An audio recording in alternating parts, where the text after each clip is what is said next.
προχωράμε και στο δεύτερο σκοπό, στον υφέπαρμα της τραπεζούντας.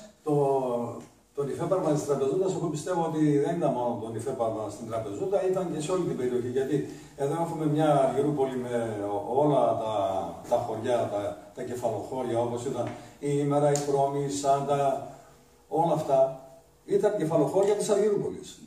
Εντάξει,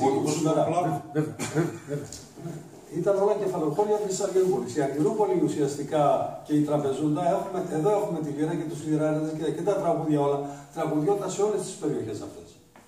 Δεν ήταν ξεχωρά, δηλαδή εντάξει, οι Σαντέδοι λένε ότι αυτό είναι Σάντα, είναι δικό μου, αλλά τραγουδιόταν και στη Φιεριέτα που ήταν 40 χιλιόμετρα πιο κάτω από την Αργυρούπολη. Ή στην Άτρα, στο μοναστήρι.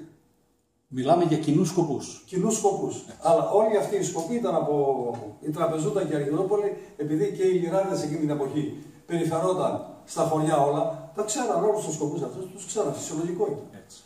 Έτσι. Να συμπληρώσω σε αυτά που είπε ο Αχιλλέας, ένα στοιχείο ακόμα ότι αυτός ο σκοπός, όπως και άλλοι σκοποί, είναι αχπαστική σκοπή, αχπαστόν λέγεται, είναι κανονικά, είναι υφέπαρμα, σημαίνει το πάρσιμο της νύφης. Το πάρσιμο της νύφης. Το αχπαστόν σημαίνει δηλαδή ότι έχει μια προοπτική που προχωράμε, έτσι, φεύγουμε από κάπου και πάμε κάπου αλλού. Γι' αυτό και αυτοί οι σκοποί λέγονται και σε άλλες περιπτώσεις, όχι μόνο σε γάμους, ακόμα και σε κηδεία, τραγουδιούνται αυτός ο σκοπός. Ελάτε παρεμβάλλουμε. Πάμε να το ακούσουμε.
Μία ερώτηση να κάνω. Επειδή βλέπουμε αυτό το υφέπαρμα, το αχπαστικό, είναι τοποθετημένο πάνω στο τραπεζουντέικο το ΜΑΛ και μάλιστα στο δημοτικό άσμα του Μονόγιανε, συνηθίζανε οι δικοί μας στον Πόντο πάνω σε παραδοσιακούς παλιούς σκοπούς να βάλουν δύστιχα τα οποία ταιριάζανε και σε άλλες περιστάσεις. Και αυτό κρατήθηκε το υφέπαρμα και σαν αχπαστό. Αχπαστό, όπως είπε ο Στεφανίδης τον Γιώργο, αχπαστό το λένε.